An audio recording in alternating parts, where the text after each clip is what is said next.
auzu billahi mina seytaani rajim bisimilahi rahmaani rahim maa ngi tudd Serigne Babacar Mbaye président de l'association nationale des handicapés moteurs du Sénégal cellule de la Médina ñun nag dañu war a organiser lu ñuy wax conférence religieuse annuelle boo xamante ni at bu jot dañ koy def fii ci buntu centre bi ci suñu siège di ci ànd ak suñu ay oustaz ku ci wax ni ku mel ni Baye Matar Dieye ëpp na léegi mu mat 20 ans ñu nag moom ñoo ciy ànd tey dafa waroon teew mais dafa am contretemps léegi suñu grand Gallo Thiam moo ko représenté xam naa dina wax ci place am di ci ànd ak tamit association bi yëpp di leen ko présenté di commencé ci Aïssatou Diouf mooy vice-présidente de la section féminine pour Médina Ndeye Rokhaya Dia moom moo nekk fii mooy yore tout ce qui est financier ci biir association bi Edouard Thomas Diémé moom mooy suñu secrétaire général Racine Sow moom mooy suñu grand suñu doyen nekk suñu secrétaire à l'organisation ci ginnaaw ñu am fa Mariama Thiam soxna Mariama Thiam moom tamit ci membre de bureau la ci bureau association bi la bokk ak Fatou Diop ak Jatou Mbaye ak Fatoumata Sow Ndey Kumba Diop ak suñu grand doyen Diallo Bente Diallo ñun ñoo ñëwoon fii tey pour di leen yëgal xew-xew bi nga xamante ne moom la ñuy waajal di suñu événement bi nag par mois de Ramadan lañ koy def ñu ngi ko bi ñu ko commencé def ak léegi war na mat 20 ans déjà Sénégal léegi ñu bëri commencé nañ ko xam ak waa Médina di sant ñëpp di gërëm ñëpp di wax ni conférence bi dinañ ko organiser samedi le 8 fii à la rue 6 angle 25 ci siège yu handicapé yi di si woon nag ñi nga xamante ni ñoo si war a ñoom la ñu parrainé ñëpp mais balaa may dugg si loolu damay dugg si thème bi d'abord thème bi mi ngi nekk le sens de la responsabilité du patriotisme social dans la société musulmane loolu mooy thème bi léegi nag ñi ko war a traité mooy oustaz Baye Matar Dieye mi nga xamante ni ñu nax moom léegi mu am 20 ans bi ñuy def conférence bi ak suñu oustaz Ndiaga Seck bi nga xamante ne moom mi ngi nekk groupe Futurs Médias moom tamit nekk suñu grand yàgg a taxawu handicapé yàgg leen jàppale nekk suñu côté ak koo xamante ni nag suñu doom la suñu jarbaat la suñu frère la suñu lépp la muy Pape Amadou Diouf bi nekk Askiyaawi FM Askiyaayi télé moom tamit nekk suñu lépp yaroo fii ci koñ bi màggee fi papaam moom mooy suñu imam bi fii mooy suñu naay mooy Adama Diouf moom mooy def deuxième partie bi moom dafa ñëw rek ni moom conférence bi il faut mu def ci contribution parce que mënul màggee ci koñ bi yaroo ci koñ bi gis lii ñu koy def pendant des années mu dem ba mën ko il faut mu ñëw sànni ci tuuti kii yam contribution am loolu moo waral moom mu ñëw pour def deuxième partie bi jàppale ñu ci waxtaan bi waaw bu fekkee oustaz Baye dobité moom moo koy eggale incha allahu rabbi di ci woo waa Sénégal yëpp waaw di ci woo waa Médina yëpp surtout doomu Médina yi ñu kenn waru leen ci jiitu waa Sénégal ñi ngi ciy jiital son excellence le président de la république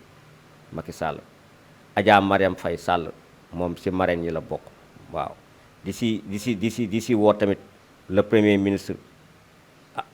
Amadou Ba moom tamit xaritu handicapé la seen lépp la Mariam Faye boo gisee ñu jiital ko moom elle est très sensible envers les handicapés loolu moo tax ñun lu ñuy def dañ ko ciy boole ba pare yàgg na jàppale handicapé yi yàgg na leen taxaw Amadou Ba boobu tamit vraiment am na handicapé yu bëri yoo xamante ni jaar na leen jàppale di waxtaan ak ñoom di leen taxaw ci lu bëri sur tous les plans bi ñu jógee ci loolu le ministre d'État directeur cabinet du président Abdoulaye Daouda Diallo moom tey ñu ngi koy woo ci parrain yi la bokk di ci woo tamit suñu frère suñu xarit suñu soppe suñu lépp muy Antoine Félix Abdoulaye Diome le ministre de l'intérieur mi nga xamante ni fii association bi miin na ko bu baax a baax parce que bu nekkee jeunesse am lépp fii la ko daan defee di jàppale handicapé ci côté yu bëri kon donc moom ñu ngi ko ci woo ci teewaayam di ci woo madame le ministre de la femme de la famille et de l'enfance muy madame Fatou Diané moom tamit ñu ngi koy woo ci bis bi mu ñëw di ci woo tamit suñu ministre du tutelle madame Marie Khemesse Ngom Ndiaye ministre de la santé et de l'action sociale di ci woo monsieur Samba Ndiobène Ka ministre du développement communautaire et de l'équité territoriale di si woo Aly Ngouille Ndiaye ministre de l'agriculture et de l'équipement rural di si woo le délégué général à la solidarité nationale et à la protection sociale Aminata Sow di si woo nag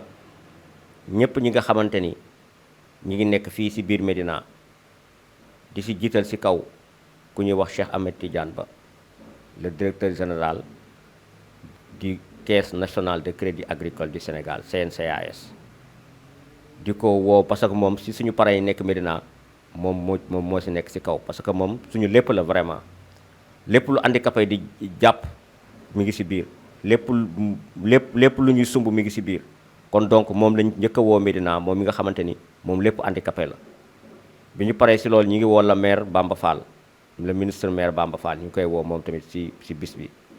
di si woo tamit le ministre Seydou Gueye moom tamit xaritu handicapé la en particulier les handicapés de la Médina ñu ngi koy woo moom tamit si bis bi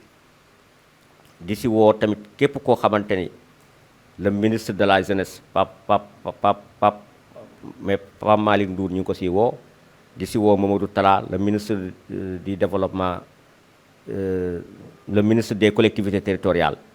ñu ngi ko si woo di si woo aussi képp ki nga xamante ni soppe handicapé yi nga nekk si Médina ak boo dëkkul Médina yëpp ñu ngi leen di woo di si woo suñu am di jàmm yi nekk fii si koñ bi ak suñu imam yi ak suñu délégué de quartier yi ñoom ñëpp ñu ngi leen si woo su wax amee am naa ñoo xamante ne fàtte naa leen sama grand Gallo Thiam dina ko eggale ak suñu sœur Aïssatou Diouf ak keneen koo xamante ni bëgg na jël parole maa leen di sant di leen gërëm di rafetlu seen taxawaay. ñoo ngi woo Sénégal yëpp ñoo ngi woo Médina comme ni ko sama président Babacar waxee man moom damay kii rek ci vocal jigéen ñi rek laay occupé di woo leen ñoom ñëpp groupement de femmes yi nekk Médina yëpp maa ngi leen di woo bàyyiwuma kenn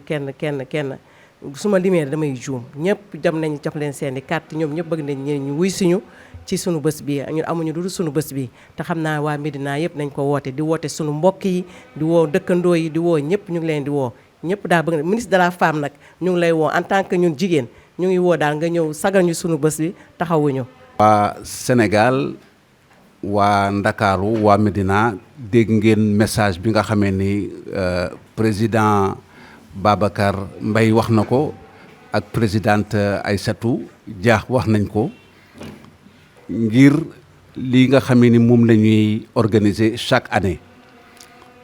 ñi ngi leen si woo nag woo boo xamee ni defe naa ni seen teewaay dina am solo lool ci conférence bi nga xamee ni moom la ñuy tenir fii ci Médina rue 25 angle 6 te ku ñuy wax oustaz Baye Makhtar ibn Cheikh Saliou Dieye di ko def donc ñu ngi leen di jox rendez-vous le 8 fii ci rue 25 angle 6 ak cellule bi nga xamee ni mooy cellule handicapé yi fii ci Médina asalaamualeykum wa rahmatullahi taala wa barakatuhu